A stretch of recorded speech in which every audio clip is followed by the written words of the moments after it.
जिम्मेदारी का दूसरा नाम न्यूज नेटवर्क। आप सबका स्वागत है।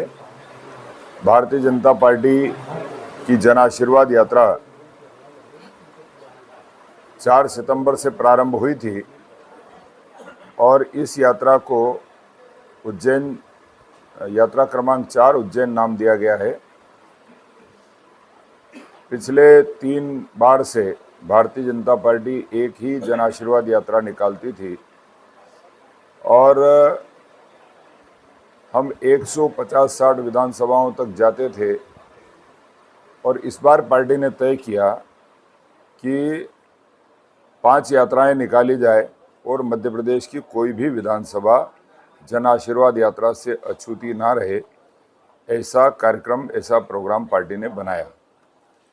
उसी कार्यक्रम के तहत हम उज्जैन यात्रा को लेकर के और 4 सितंबर को नीमच से निकले थे और आज रात हम सिवनी मालवा की इस धरती पर पहुंचे हैं।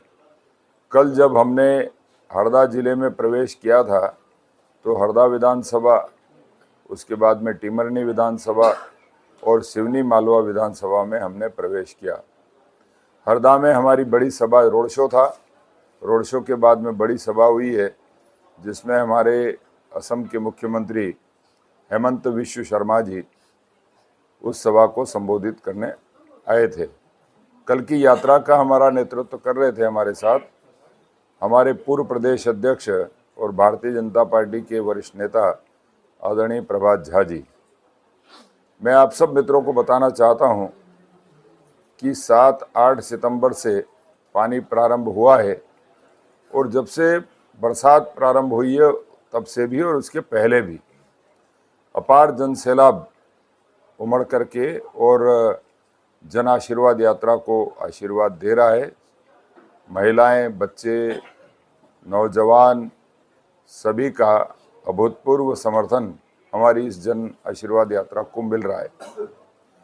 भारतीय जनता पार्टी जन आशीर्वाद यात्रा के माध्यम से जन जागरण करने के लिए और प्रतिदिन 30 से 40 हजार लोगों से जुड़ने का कार्यक्रम हमने बनाया था। मैं कह सकता हूं कि जो लक्ष्य हमारा था उस लक्ष्य से कहीं ज़्यादा बढ़ कर के और अपार जन समर्थन हमको मिल रहा है।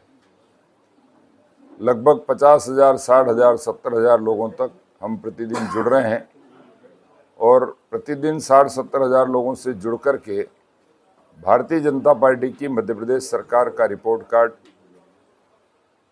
केंद्र की नरेंद्र मोदी जी की सरकार की जो उपलब्धियां हैं, उस सरकार की जो पहलें हैं, गरीब कल्याण पर्व के तहत जो मोदी जी ने सामाजिक सशक्तिकरण के जो काम किए हैं, उन सारे कामों को लेकर के माननीय शिवराज सिंह जी चौहान की सरकार ने जो सामाजिक सशक्तिकरण के काम किए हैं, उन कामों को लेकर के हम जनता तक पहुँचे हैं और निश्चित तौर पर जनता का जो अपार जन समर्थन हमको मिल रहा है, उससे हमने जो उद्देश्य तय किया था, जो लक्ष्य तय किया था, उस लक्ष्य को हम पूरा कर पा रहे हैं। मैं आप सब मित्रों को बताना चाहता हूं कि हमारी इस यात्रा में 12 जिले शामिल हैं, 12 जिलों की 44 विधानसभाएं शामिल है और हमने तय किया था कि हम 60 आम सभाएं करेंगे। तो कल हमने 3 आम सभाएं की है। हमने हरदा में आम सभा की, हमने टीमरनी में आम सभा की और सिवनी मालवा में आकर के आम सभा की। इस तरह से 60 आम सभाओं के माध्यम से 90 रथ सभाएं हमने तय की थी, 90 रथ सभाओं के माध्यम से। और रथ सभाओं को तो संख्या हमारी 90 से 1.5 हो रही है लगभग। जहाँ रथ सभाएं तय नहीं थी वहाँ भी अपार जन सैलाब जब सामने होता है तो उनको संबोधित करके रथ सभाएं हम कर रहे हैं।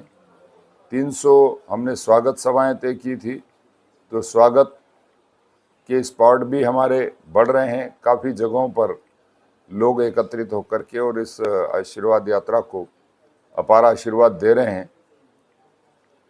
कुल मिलाकर के और 18 दिन में हम 2200 किलोमीटर चलेंगे। अब हमारी यात्रा के 5 दिन और शेष हैं आज हम यहाँ से प्रारंभ करेंगे सिवनी मालवा से, और दिन भर चल कर के रात को हम बैतूल में पहुँचेंगे और लगातार भारतीय जनता पार्टी जिस लक्ष्य को लेकर के और जन आशीर्वाद यात्रा निकाल रही है उस लक्ष्य को हम प्राप्त कर पा रहे हैं और बहुत अच्छा जन समर्थन, अपार जन समर्थन हमारी इस यात्रा को मिल रहा है। जैसा हमने सोचा था उससे कहीं ज़्यादा बढ़ कर के और जनता हमारी इस यात्रा को जन समर्थन दे रही है। मोदी जी की सरकार और शिवराज सिंह जी की सरकार लोक कल्याण के कामों को जनता तक इस यात्रा के माध्यम से पहुंचाना चाहते हैं हम, और वो पहुंचाने में हम सफल हुए हैं। हमने तय किया था कि हम युवा मोर्चा और हमारे कार्यकर्ता मतदान केंद्रों से निकल कर के आए, मोटरसाइकिल से यात्रा के आगे चले।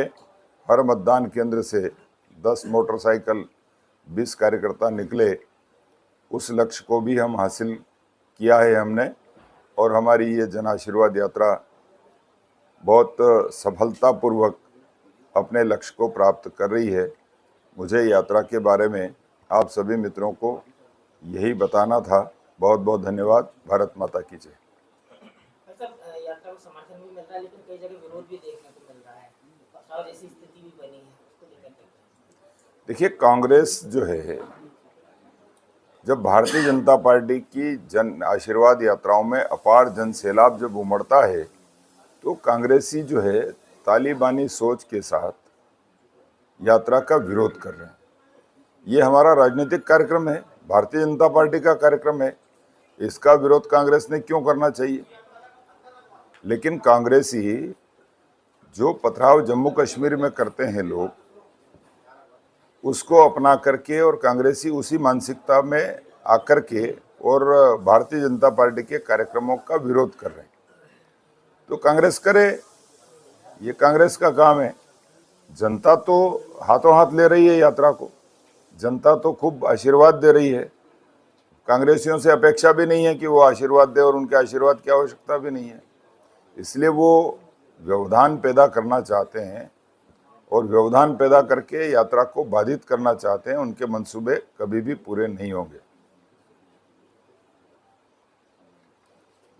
सरकार को क्या इनकम्बेंसी का डर है कि इस बार आप 230 विधानसभाओं में जा रहे हैं? हमेशा से 3 बार से आप एक यात्रा निकालते थे, इस बार 3 यात्रा, मतलब कहीं ना कहीं सरकार ये मानती है कि स्थिति कमजोर है। हम ऐसा नहीं मानते, ये आपका प्रश्न हो सकता है, पर हम ये चाहते हैं कि 230 की 230 ही विधानसभा सीटें जीतें, क्यों छोड़ें। और इसीलिए ये हमारा निरंतर प्रोसेस है। भारतीय जनता पार्टी 24 घंटे 7 दिन काम करती है और जनता के बीच में हमेशा बने रहना चाहती है। जन आशीर्वाद यात्रा लेकर के हम निकले हैं, सरकार की उपलब्धियों को लेकर के हम निकले हैं, और कुछ विधानसभा छूट जाए, ये हम नहीं चाहते। इसलिए हमारी पार्टी ने तय किया है कि हम 230 विधानसभाओं तक जाएंगे, और 230 विधानसभाओं की मध्य प्रदेश की 7.5 करोड़ जनता का आशीर्वाद प्राप्त करेंगे, और फिर से आशीर्वाद प्राप्त करके 2/3 बहुमत से भारतीय जनता पार्टी की सरकार बनाएंगे।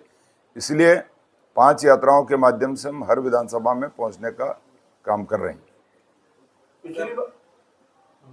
सर, विभिन्न राजनीतिक दलों द्वारा मुफ्त की रेवड़ी बांटने का जो सिलसिला चल रहा है, उससे राज्य सरकार पर भी बोझ पड़ता है, और दूसरी चीज विकास कार्य बाधित होते हैं। इसके बारे में आप क्या? देखिए, मध्य प्रदेश में जब से भारतीय जनता पार्टी की सरकार बनी है, पिछले 20 वर्षों में आप लोग भी सार्वजनिक क्षेत्र में काम कर रहे हैं। आपने पहले की सरकारें भी देखी होगी, बाद की सरकारें भी देखी है, और माननीय शिवराज सिंह जी चौहान की सरकार भी देखी है। जो मध्य प्रदेश कभी बीमारू राज्य था, जिस मध्य प्रदेश की जीडीपी मात्र 3 लाख करोड़ हुआ करती थी, प्रति व्यक्ति आय हजारों में ही थी, अब प्रति व्यक्ति आय 1,40,000 रुपये हो गई है। जीडीपी 13 लाख करोड़ से ज़्यादा हो गई है।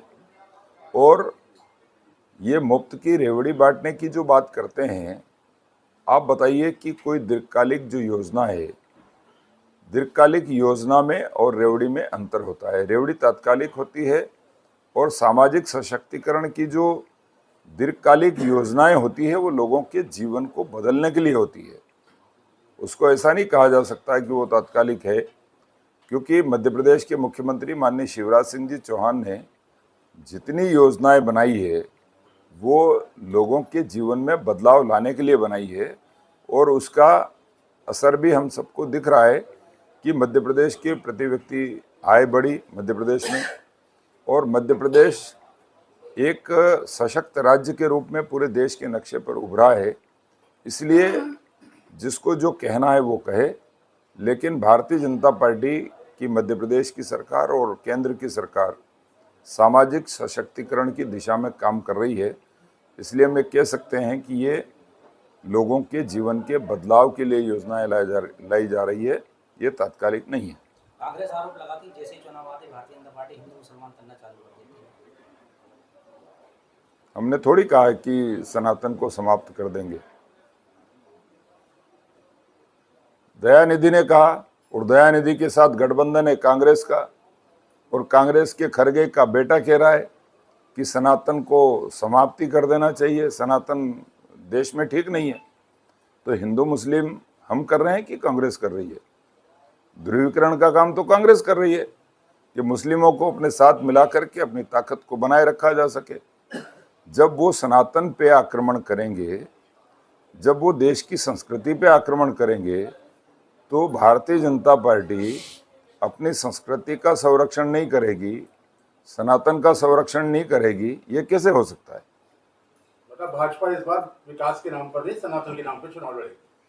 भाजपा विकास के नाम पर ही चुनाव लड़ेगी, लेकिन सनातन का कोई अपमान करे इसको बर्दाश्त नहीं करेगी। चंबल बेल्ट के 28 विधायकों को कैसे मनाएंगे आप? आपके जो जमीली कार्यकर्ता हैं, जो भारतीय जनता पार्टी की चयन प्रक्रिया का एक प्रोसेस है, और उस प्रोसेस में भारतीय जनता पार्टी के लिए जो जीतने वाला उम्मीदवार होगा, उस जीतने वाले उम्मीदवार को भारतीय जनता पार्टी फिर से मैदान में लाएगी। कल आम सभा मंच की एक और कुर्सियां खाली थी, कहाँ आशीर्वाद की कमी रह गई? देखिए, आम सभा में आप सबने देखा होगा कि जब हम आए तब तो जगह नहीं थी, तब तो लोग बाहर खड़े थे, 1500 लोग। जिन माताओं को शाम को 5 बजे से 5:30 बजे से बिठाया गया था, महिलाओं की भी अपनी एक मजबूरी होती है, उनके अपने परिवार की। तो बहुत लंबा समय हो गया, रोड शो करते करते जब हम पहुंचे लंबा समय हो गया। ठीक है, स्वाभाविक है उनका जाना भी। चुनाव के ठीक पहले इतनी सारी घोषणाएं करने का मकसद? मैंने इसके लिए पहले बोल तो दिया, चुनाव के पहले थोड़ी, ये तो निरंतर प्रोसेस है। शिवराज सिंह जी तो हमेशा जनता के बीच में ही रहते हैं, जैसे जनता का दुख दर्द देखते हैं कि उसको उस दुख को दूर करने के लिए योजना का स्वरूप दे देते हैं। कब तक नरेंद्र मोदी जी के नाम पर, शिवराज जी के नाम पर, योगी जी के नाम पर भाजपा चुनाव लड़ती रहेगी? नरेंद्र मोदी जी देश की आशा और आकांक्षा है। नरेंद्र मोदी जी ने देश को विश्व पटल पर एक मजबूत देश के रूप में स्थापित किया है। पूरा विश्व नरेंद्र मोदी जी को एक सशक्त नेता के रूप में देखता है, और भारतीय जनता पार्टी अगर उनके नाम पर आगे बढ़ती है तो क्या बुराई है। चलिए, बहुत बहुत धन्यवाद। धन्यवाद आप सभी लोगों